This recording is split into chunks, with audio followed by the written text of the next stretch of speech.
Hello and salutations, it's me, Salty. Welcome back to Juice and Soas, and today I'm going over something I haven't talked about in a long time, and that's Gundam. I think the last one I talked about was the Barbatos from Iron Blood Orphans, I think.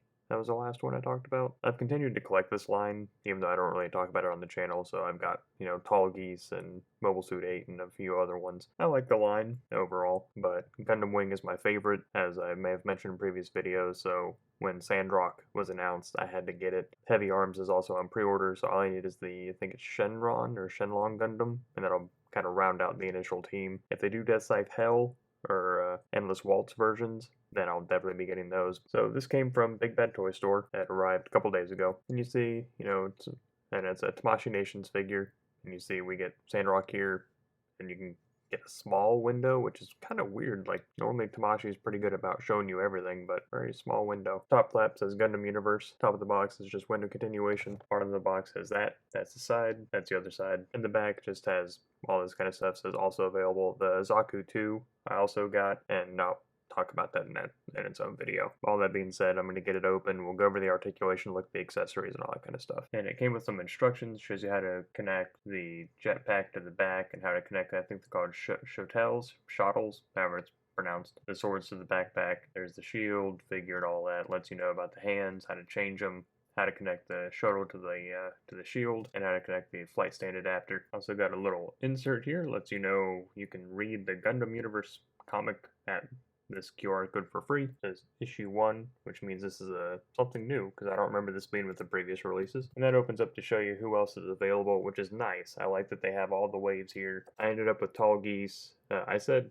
Mobile Suit 8, but it was Gundam EZ8, so sorry for the confusion. Banshee, Death Scythe, Barbatos, Gundam, and Wing Gundam. I pretty much got about half of them, really. And there's the back for some code thing that you can redeem to play some game or whatever. I don't have it, so if you want that code, first person gets it, I guess.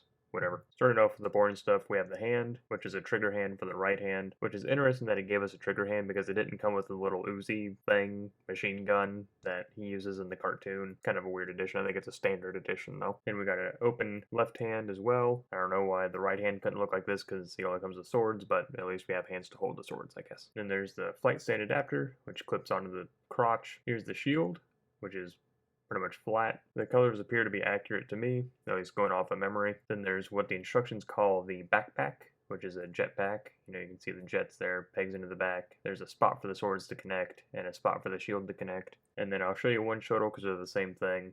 I really liked these things as a kid. I thought they were super cool. I really enjoyed Gundam Wing as a kid, with Sandrock, Heavy Arms, and Death Scythe being my favorite. That's what they look like connected in storage mode, and then you just put the shield on, and I guess you could store the shield on the back if you wanted to, but that's like a finisher move or like a pinching move or something like that from the show. And there's Sandrock with everything, so the swords fit in those hands just fine.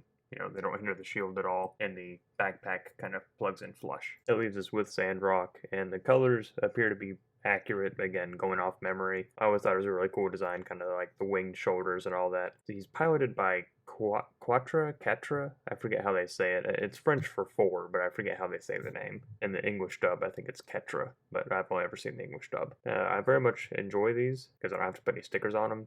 I've mentioned in previous videos about Gundam that I used to build Gunpla as a kid. Of course, I knew nothing about model building. I thought the models were actually action figures, so I played with them once they were built, and the stickers always fell off, and they broke eventually. But I had a lot of fun with them. I still don't really know much about building models, but that's not the point. Very lovely sculpt overall. Lots of kind of teensy-weensy little details, like little guns next to the head that you might not be able to make out, because I think they're supposed to be yellow. Got the nice skirt on and all that kind of stuff. But not much else to talk about, so let's go ahead and go over articulation. While the head is on a ball joint, the neck is also on a joint. And using both allows it to look up that far, look down that far, side to side. Using the head and the neck, you get a pretty decent range of tilt. Shoulder spin 360, of course. The shoulder's on a ball, so you kind of get a butterfly joint of sorts. Moving the shoulder pad, it comes up a hair over 90. Speaking of, the shoulder pad is on a ball itself, so it moves all around and all that. The bicep swivel, double joint in the elbow comes up that far, and the wrists are on balls, so get all sorts of movement. You have a type of hinge up here in the torso. Can't really lean forward that far, but it can lean back that far. You get a little bit of side to side, but not in any meaningful way. Swivel. Now all the parts on the skirt move. When you lift up, they pull out a little bit right there on that peg. Or in my case, you just manhandle it and they come completely out. The ones in the front here are on a similar situation as that one, where they can go up and you can spin them out and all that kind of stuff, with the back flap being the only one that doesn't move, but you can remove it if you need to. So moving all these out of the way, you'll kick forward that far, kick back that far, kick out. Another addendum, while I was getting ready to set up for the thumbnail and the end shot, I discovered that these are drop-down hips. So you can drop down the hips a little bit if you need to. There's a thigh swivel of sorts. Bringing the leg forward shows you the double jointed knee, but keeping it vanilla, it'll come up that far. The little kind of boot covers are pegged in right here, but they can move independent to help the ankle articulate. Speaking of, the ankle will come up that far, it'll go down that far. You can get some side-to-side swivel and a rocker. Kicking off the height comparisons here, he is next to Wing Gundam and Death Scythe. It's a toss-up between him and Heavy Arms, which one is really my favorite. Death Scythe was my first favorite. Heavy Arms is a very close second, especially Heavy Arms custom from Endless Waltz with the double Gatling guns. Super cool. I figured that'd be a good benchmark for the height, and seeing all these together is really bringing back some memories. Here is next to Motu, Origins Merman, Ram Man Tim, now packing heat, Destro, Chewbacca, Classic Stratos, Titanium Man, and Luigi, just because we haven't seen him for a while. And that's all I got for today. You know, I understand that not a lot of people on my channel watch Gundam Wing or care about Gunpla or anything like that. I'm happy with it. I know some paint is missing or some colors are missing. It's very nostalgic for me. Like I mentioned, I put together Gunpla a lot when I was a kid. I played with them a lot. I remember when this line first started, the Gundam universe that is, and I was very optimistic to get Sandrock and get Heavy Arms, and now we're just missing Shenlong or Shenron.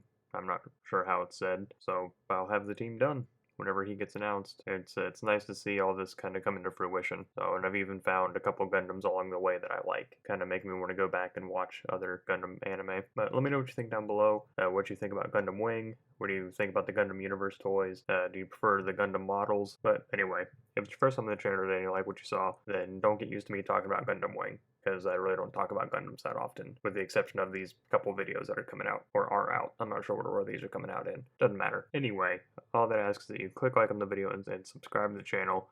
It's a great way to help me out, and I very much do appreciate it when you do. And I do thank you all for stopping by and spending some time with me today. So, until next time, I'm Salty, signing off.